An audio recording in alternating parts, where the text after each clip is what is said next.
Pusceļā platā nolejai platas spraugas uz abējām pusēm. Tur ir rožu dārznieka Franka Aršalika pasaule, līdz pat siltumnīcas ieejai.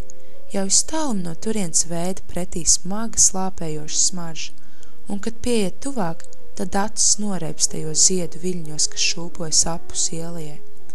Franks Aršaliks pa priekš nogriežas uz labo pusi savā valstībā.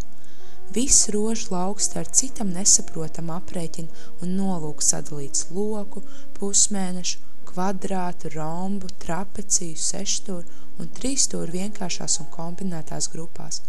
Bet, kad aiziet līdz marmora solam un pārlaiž vaļīgu skatienu visam pāri, tad ziedu varavīksni izplaukst acu priekšā.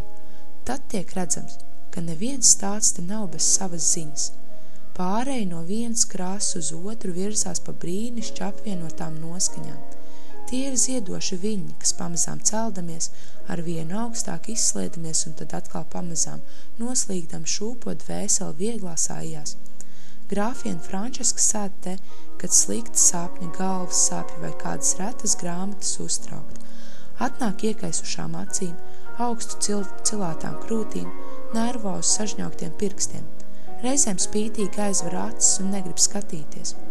Franks Aršaliks pāriet tālējas kreisajā pusē. Tās pašas rozes, tie paši ziedi un krāsas, bet iespējas ir pavisam citāds. Itin kā kas neredzams, netverams, bet tomēr neatvērams sagrāb savā varā un rauj kaut kurp. Te atsevišķiem ziediem dzirkstoši spilgtiem plankumiem virmojošs klajums, kas sīkām mainīgām šalkām ņirbina nervus, uztrauc un ieliesmina. Pretmets aiz pretmeta, viens spilgtāks un kairinošāks par otru. Te ir pretmeti, kas it kā noslēpumaini ienaidnieki, drūmi vēro viens otru. Franks Aršaliks nosēstas uz marmora soli. Te grāfienē Frančiskai pie kājām viņš iestādījis mazu varavīksni. 7 jukām sajauktas krāsas, 7 brīnišķus stādus, kādu vairāk nav ne viņa dārzā, ne citur, kur pasaulē. Viss te apkārt priekš viņas. Frankam Aršalikam liekas, ka tikai tādēļ viņš studējis Prāgā, Bernē un Heidelbergā. Lai grāfienē Frančiskai izaudzinātu šīs rozes, tās taču ir viņas rozes. Uz šī paša sola viņa pirmo reizi sniedz viņam roku, un viņš to drīkstēja noskulpstīt. Un cik reizi pēc tam šīs pašas rozes viņa dusmās sprāgājošām acīm pavēlēja izrakt un aiznest uz siltumnīcu. Viņš pieceļas un nokārt galvu soļo uz siltumnīcas pusi.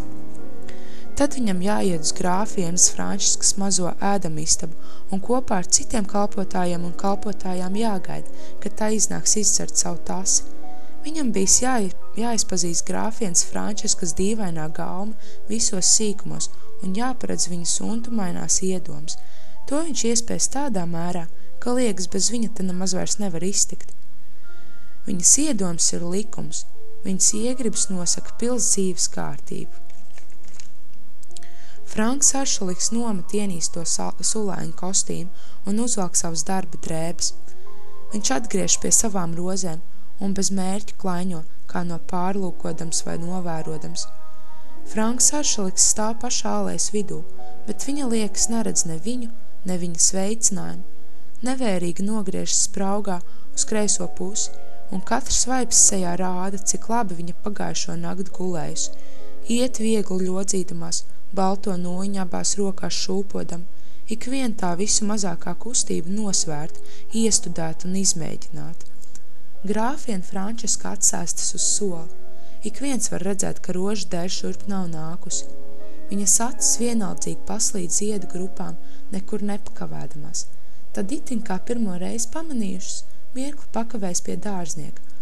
Augstais vienaldzīgais skatiens viņu ķer kā dzelošs asmens. Viņš sajūt izsmieklu katrā vārdā, viņu pazemina, viņu moka, kāja viņam min virsū.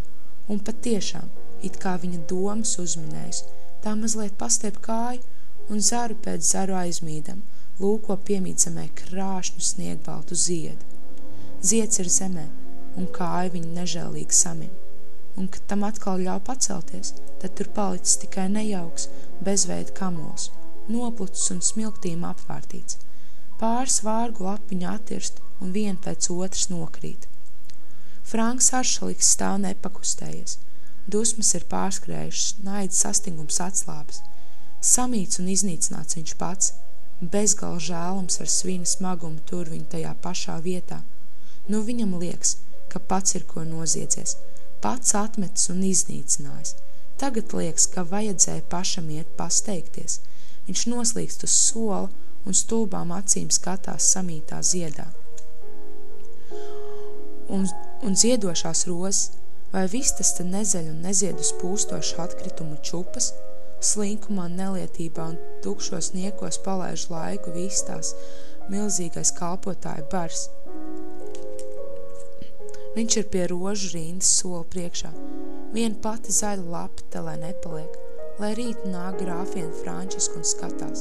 Viņš izrauj nazi un klūp par to. Viņa rokas asiņo kā slepkavam. Vai tās ir viņa, vai rožu asins, vai viņš ir slepkava, vai pašslepkava, vai tas nav viens un tas pats.